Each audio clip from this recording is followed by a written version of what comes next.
Hello అండి, welcome to Srivani వంటిల్లు అండి. ఇవాళ మనం వచ్చేసరికి సొరకాయ గారె చేసుకుందామండి. ఇదిగోండి సొరకాయ గారెకి వచ్చేసరికి ఇంగ్రీడియంట్స్ ఇదిగోండి. కారం అండి, నెక్స్ట్ ఉప్పు, కారం చెప్పాగా.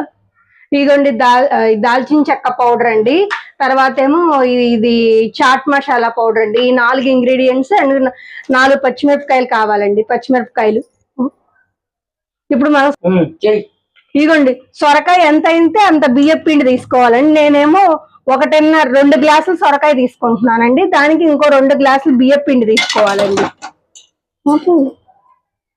నాకు వచ్చేసరికి 1.35 గ్లాస్ వచ్చిందండి సొరకాయ. అది వేసేసుకుందాము. తర్వాత మళ్ళీ అంతే బియ్యం పిండి కూడా తీసుకుందామండి. ఇది ఎంత ఇంగ్రీడియంట్ అయితే అంత బియ్యం పిండి తీసుకోవాలి. ఇదిగోండి 1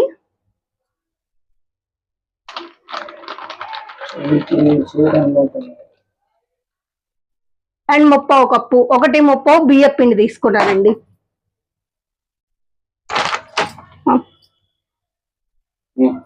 ఇదిగోండి కారం, 1 స్పూన్ కారం వేసుకుంటే సరిపోతుందండి.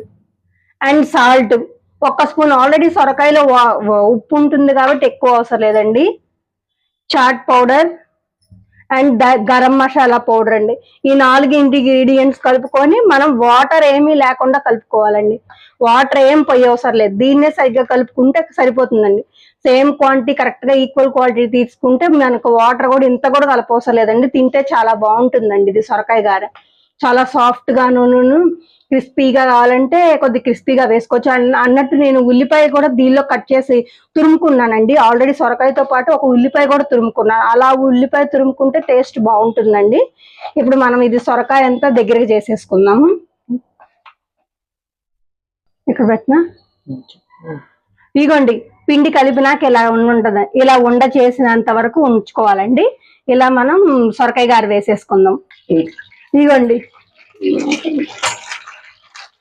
మన సొరకాయ గారె ఇలా వేసుకుంటే ఇలా ఉంటదండి. ఇలా నొక్కుకున్నాక మనం తీసుకెళ్ళి ఇదిగోండి బాండీలో వేద్దాం సొరకాయ గారెని. ఇలా అలా మనకి ఎన్ని పడతాయో అన్ని వేసుకోవచ్చండి. అనిపిస్తుందా? ఇదిగోండి ఇంకోటి.